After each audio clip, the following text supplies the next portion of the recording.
Hello, আমি আনিসুল ইসলাম আবার আপনাদের সবাইকে স্বাগতম জানাচ্ছি বা মাইক্রোসফট এক্সেল টিউটোরিয়ালে। আজকে আমরা দেখব কিভাবে ফরম্যাট পেইন্টার মাইক্রোসফট এক্সেলে ইউজ করতে হয় এবং ফরম্যাট পেইন্টার কেন ইউজ করতে হয় সেটাও আমরা দেখে নেব।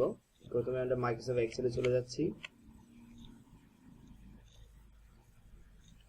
তো গত লেকচার ভিডিওটি যদি দেখে থাকেন, আমি গত লেকচার ভিডিও থেকে এই ডাটাগুলো এন্ট্রি করার পর আমি কনক্যাটিনেশন করার পর এই অবস্থায় ছিল। তো এটাকে আজকে আমরা ফরম্যাট পেইন্টার সাহায্যে পেইন্ট করব এবং সেটা কিভাবে করবো আমি দেখিয়ে দিচ্ছি।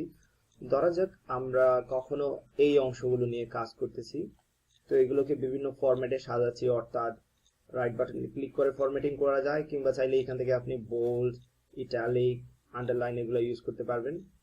চাইলে এইখানে রাইট বাটনে ক্লিক করে ফরম্যাট সেলে গিয়ে আপনার ফন্ট চেঞ্জ করতে পারবেন, ফন্টের সাইজ।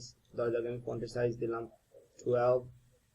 তারপর এইখানে বোল্ড, ইটালিক সবকিছু সিলেক্ট করা আছে। চাইলে আপনারা ফিলে গিয়ে বিভিন্ন কালারের সাহায্যে ফিল করে নিতে পারেন। ধরা যাক আমি এই কালারের সাহায্যে ফিল করে নিচ্ছি, ওকে।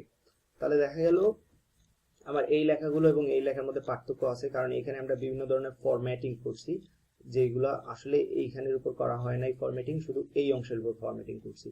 এখন আমার ইচ্ছা হলো এই ফরম্যাটিং যেভাবে করছি এই ফরম্যাটটা বাদ বাকি অন্য অংশের উপরেও আমি ফরম্যাট করতে চাইতেছি, এই অংশগুলো ইউজ করতে চাইতেছি, অর্থাৎ এই ডিজাইনটা আমি অন্যান্য অংশের উপরও ইউজ করতে চাইছি। তাহলে এতটুকু অংশ সিলেক্ট করে অথবা যে কোনো একটা সেল সিলেক্ট করে ফরম্যাট পেইন্টারে ক্লিক দেওয়ার পর আপনি যতটুকু অংশ প্রয়োজন ততটুকু ফরম্যাট পেইন্টার সাহায্যে পেইন্ট করে নিতে পারেন।